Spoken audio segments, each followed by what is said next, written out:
Hallelujah, praise the Lord. धन्यवाद के योग्य पिता परमेश्वर का शुक्रिया अदा करते हैं। आदर के योग्य, प्रशंसा के योग्य, सारी दुनिया का मालिक आपका और मेरा प्रभु बन बैठा है, और साथ ही साथ वो एक ही परमेश्वर है, और आप सभी को खाना, कपड़ा, मकान और जीने की सांसें देता है। जब आप सांसें लेते हैं, आपकी सांसों में यीशु मसीह का नाम निकलता है। जैसे कि आप सांस लेंगे तो ई निकलेगा, और सांस छोड़ेंगे तो शू निकलेगा, मतलब यीशु। आप कोई भी व्यक्ति है, कोई भी धर्म की, कोई भी जाति के और कोई भी रीति रिवाजों के साथ जुड़े हुए, परमेश्वर यानी कि यीशु मसीह का नाम आपकी सांसों के द्वारा निकल रहा है। बल्कि आप पहचानने में देरी कर रहे हैं। पहचानने में देरी करोगे तो आपके जीवन के दिन घटते चले जाएंगे। आपको लगातार हर दिन मिलता चला जा रहा है, एक दो दिन नहीं, कई वर्ष आपको मिलते चले जा रहे हैं, लेकिन आप लोग पहचानने में देरी कर रहे हैं। हालांकि एक दिन के 12 घंटे होते हैं और रात के 12 घंटे हैं। दिन और रात मिलाकर उसे एक दिन कहा जाता है बाइबल के हिसाब से। हालांकि दुनिया में देखा जाए तो रात के 12 बजे के बाद में तारीख बदल जाती है और उसमें दिन भी बदल दिया जाता है। हालांकि वो दुनिया का बनाया हुआ है, लेकिन परमेश्वर का बनाया हुआ 24 घंटा गिना जाना चाहिए। हालांकि आपको कहना चाहूंगा, परमेश्वर की आराधना और स्तुति, भक्ति आत्मा और सच्चाई से की जाती है। और कैसे? आत्मिकता में होकर, आत्मा में होकर, सच्चाई में होकर किया जाना चाहिए। हालांकि दुनिया भर में कैसी आराधना हो रही है, कैसे उसकी उपासना की जा रही, कैसे उसको पुकारा जा रहा है, दिखावट के अनुसार होता चला जा रहा है। बीते हुए दिनों में हमारी बातें पूर्व बिजली वालों से हुई थी, और वो भी क्रूस के विषय में बातचीत हुई थी। जैसे कि परमेश्वर ने मूसा के द्वारा कुछ बातें संसार में भेजी थी, और वो 10 आज्ञा में से एक आज्ञा है। जैसे कि वहां लिखा है, रोम यानी कि निर्गमन 20 अध्याय उसका 4 वचन में लिखा गया कि कोई भी प्रकार की मूर्ति बनाने के लिए परमेश्वर ने इजाजत नहीं दी, हालांकि मना किया गया है। तो आजकल यीशु मसीह मर गया करके क्रूस को जगह जगह पर रखा जाता है, और वो पहचान के रूप में रखा जाना चाहिए, और बड़ी माहिरता के साथ और बड़े अभिमान के साथ रखा जाता है। तो मैं कहना चाहता हूं, परमेश्वर ने इजाजत नहीं दिया। ऐसी चीजों के ऊपर भरोसा करना आपका और मेरा अंधविश्वास है। ऐसा बिल्कुल नहीं करना चाहिए। हालांकि जो परमेश्वर का वचन साफ साफ कहता है कि मूर्ति पूजा करना पाप है, तो हमें मूर्ति कोई भी प्रकार की नहीं बनाना होगा। सही तो सही और झूठ तो झूठ, वो सामने लाना चाहिए। और हम आपको कहना चाहते हैं, परमेश्वर कैसा है, चलो देख लेते हैं। यूहन्ना 4 अध्याय उसका 24 वचन ये दुनिया भर के सारे लोग जानते हैं, और इस वचन को बड़ी माहिरता के साथ पढ़ते हैं, और बड़ी होशियारी के साथ और घमंड के साथ भी अपने जीवन में लागू करने के लिए कोशिश करते हैं, बल्कि उसके अनुसार जीवन को जीने के लिए काफी कोशिश नहीं करते, बल्कि ढिलाई के रूप से अपने जीवन को इस्तेमाल कर लेते हैं। हालांकि मैं आपको बताना चाहता हूं, परमेश्वर की आराधना कैसे करना चाहिए। आइए हम देख लेते हैं। हाँ, परमेश्वर तो आत्मा है।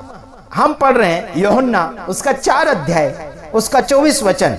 यह हजारों और लाखों करोड़ों लोग जानते हैं इस वचन को। हालांकि वर्तमान में ऐसा लागू नहीं किया जा रहा है, लेकिन सांसारिक रीति से आराधना, स्तुति और भक्ति और उपासना की जा रही सांसारिक रीति से, वो भी देखा देखी और वो भी दिखाने के लिए किया जा रहा है। आइए देखते हैं। परमेश्वर तो आत्मा है। परमेश्वर क्या है? आत्मा है, मतलब परमेश्वर की आत्मा का हड्डी और मांस नहीं। आप भी अगर मरेंगे शरीर के अनुसार, तो आपकी आत्मा किसी को नहीं देखेगी। मतलब आत्मा की हड्डी और मांस नहीं होती, वो तो आत्मा है, उसका कोई रंग रूप नहीं होता, ना ऊंचाई ना गहराई, उसका कोई चेहरा नहीं होता।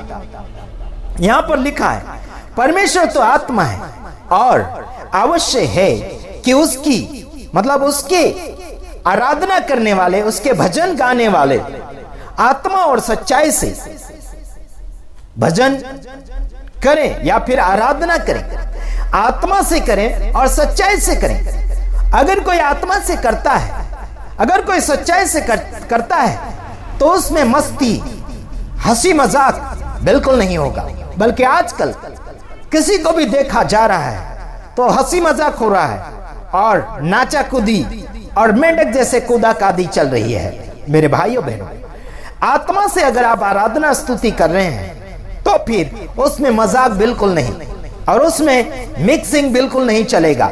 हालांकि कुछ लोग आराधना करते हुए अबला शबला वाली भाषा को आराधना में मिक्सिंग कर देते हैं। हिंदी भाषा में बोल रहे हैं तो कई और भाषा मिक्सिंग कर रहे हैं जिसमें कोई अनुवाद नहीं है और ना ही कोई समझदारी है। आपको कहना चाहता हूं, अगर परमेश्वर आत्मा है तो अलग अलग प्रकार से आप जो परमेश्वर है करके दर्शाने के लिए कोशिश कर रहे हैं, आपका समाचार झूठों में गिना जाएगा। और लगातार बड़े से बड़े प्रचारक को हम देखते चले जा रहे हैं और वो नकली यीशु मसीह का फोटो और नकली क्रूस को सामने लाते हुए परमेश्वर को दर्शाने के लिए कोशिश कर रहे हैं। हालांकि उनका समाचार हमने सरासर फेल कर दिया है और इन्होंने हमसे मुकाबला नहीं किया और हमसे कोई बातचीत भी नहीं की, और जिन्होंने बातचीत करने के लिए कोशिश की उन्हें हमने कड़वे शब्दों के साथ डांटा भी। और हम तो बस टेढ़ी उंगली करते हैं उनके मन के अंदर क्या रखा है, इसलिए हम कुछ ऐसे कड़वे शब्द बोलते हैं ताकि उनके मन के अंदर क्या भरा हुआ है उसको हम बाहर निकालना चाहते हैं, क्योंकि उल्टी करवाने में हम बड़े माहिर हैं। मैं आपको कहना चाहता हूं, परमेश्वर अगर आत्मा है तो परमेश्वर को आप नक्शा नहीं बना सकते, ना ही उसका रंग रूप, फोटो, चित्र, मूर्ति नहीं बना सकते, क्योंकि आप कितने भी माहिर हैं, बड़े प्रचारक, छोटे प्रचारक, आप हमसे सवाल जवाब कर सकते हैं। बड़े बड़े यूट्यूबर को हमने सही जवाब दिया है, बड़े बड़े प्रचारक को हमने सही जवाब दिया है। हालांकि नहीं अगर मानने के लिए कोशिश करते हैं तो हम उन्हें डांट कर भगा देते हैं और हम उनसे मित्रता भी तोड़ देते हैं। साथ ही साथ हम आपको इतना कहना चाहते हैं क्योंकि हम आपको प्रेम करते हैं और प्रेम के खातिर हम आपको डांटे बगैर छोड़ेंगे नहीं, क्योंकि मेरा प्यार डांट में छिपा हुआ है। क्योंकि हम ढिलास के साथ ज्यादातर बात नहीं करते हैं, हम कमजोरी शब्दों में कभी बात नहीं करते हैं। जगह जगह लोग जो बीमार हो रहे हैं, आप सभी को मैं कहना चाहता हूं, परमेश्वर की आत्मा आपके साथ है, परमेश्वर की शक्ति और सामर्थ आपके साथ है। जादू टूना तंत्र विद्या, आपको कोई भी प्रकार की जादू टूना नहीं लग सकती, क्योंकि आप अगर प्रभु में होंगे तब। मैं आपको कहना चाहता, अगर आपके साथ परमेश्वर की आत्मा, परमेश्वर का आत्मा आपके साथ है, हेलो एक्सक्यूज मी, परमेश्वर का आत्मा आपके साथ अगर है तो आप कभी भी बीमारी महसूस नहीं करेंगे अपने शरीर में, और आत्मा में भी आप मजबूती महसूस करते चले जाएंगे। जो इंसान कमजोर होता है, ज्यादातर अपने विश्वास में कमजोर होता है, वो बीमारी की हालत में अपने आप को महसूस करता है और लगातार इधर उधर हाथ पैर जोड़ते हैं प्रार्थना निवेदन के लिए। मैं आपको कहना चाहता हूं, आपको कोई भी प्रकार के जादूगिरी करने वाले सेवक सेविका हो या फिर अन्य दल वाले, अन्य जादू टोटका करने वाले, उनका कोई भी टोटका जादू आपके ऊपर नहीं लागू होगा, क्योंकि आपके अंदर जो परमेश्वर बैठा है वो आपकी रक्षा करता है। और रक्षाकार परमेश्वर को, रक्षाकर्ता परमेश्वर को अगर आपने बाहर रखा है तो फिर आपका कंडीशन बीमारी हालत में चलता चला जाएगा।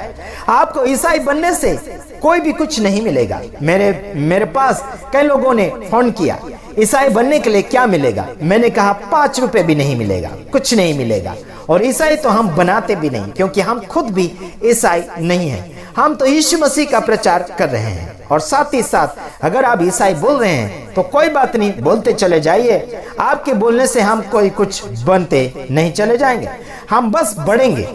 आप जैसे भी नाम लेते चले जाएंगे, हम बढ़ते चले जाएंगे और बढ़ने में हम माहिर हैं। साथ ही साथ हम आपको बताना चाहते हैं हमारा जय श्री मानव सेवा और ईश्वर जीवन मानव सेवा और प्रचारक आशीष राजकुमार, ये जो चैनल चल रहे हैं उसमें आप जुड़ते चले जाइए, क्योंकि हमारे चैनल कहीं तो घटेगा, कहीं तो बढ़ेगा, कोई तो डिलीट हो जाएगा, उसमें कोई भी हमें टेंशन नहीं है। हमें लगातार परमेश्वर के वचन को फैलाते चले जाना है।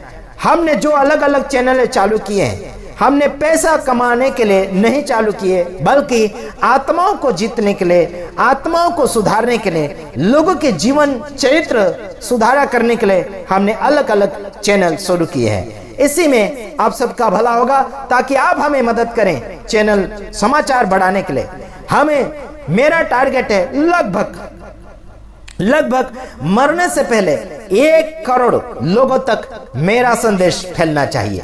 मेरा टारगेट ये है। साथ ही साथ मैं आपको बताना चाहता हूं 30 लाख लोगों से ज्यादा तक मेरा संदेश गए साल में पहुंचा, और उससे पहले यानी कि 2021 या फिर 2020 से लेकर आज तक मेरा संदेश काफी लाखों लोगों तक पहुंच गया। गए साल मेरा संदेश 30 लाख लोगों तक पहुंचा, और इस साल में लगभग क्या बोलना चाहिए 10 या 20 हजार तक मेरा संदेश पहुंच गया है। तो मैं आपको यह कहना चाहता हूं, मेरा संदेश मेरे मरने से पहले, यानी कि इस संसार को मैं छोड़ने से पहले 1 करोड़ तक मेरा संदेश पहुंच जाना चाहिए। वो आप लोग साथ देना चाहिए। मेरा वीडियो आप ज्यादा से ज्यादा आगे शेयर करो, ज्यादा से ज्यादा ये संदेश फैला। उन्हें पसंद आएगा तो जीवन सुधारेंगे, नहीं पसंद तो कोई बात नहीं। केवल मेरा संदेश 1 करोड़ तक पहुंचाना है। हकीकत बात क्या है, इस बात को पहुंचाने में आप लोग हमारी मदद करें। वीडियो को ज्यादा से ज्यादा शेयर करें, ज्यादा से ज्यादा फॉरवर्ड करें। ये आपका काम है। मेरा काम है संदेश बनाना, आपका काम है संदेश फैलाना। ज्यादा से ज्यादा वीडियो को लाइक करो, शेयर करो और आगे फैलाओ। आपके भाई बहन जो इंतजार कर रहे हैं सही शिक्षा का, वहां तक पहुंचाने में आप फ्री में मदद करें। Okay, God bless you. प्रभु आप सबको आशीषित करे। आखिरी बार बोल के जा रहा हूं, परमेश्वर आत्मा है, उसे कोई चीजों में लाने के लिए या दिखाने के लिए कोशिश बिल्कुल मत करना। प्रभु आप सबको आशीषित करे। आमीन।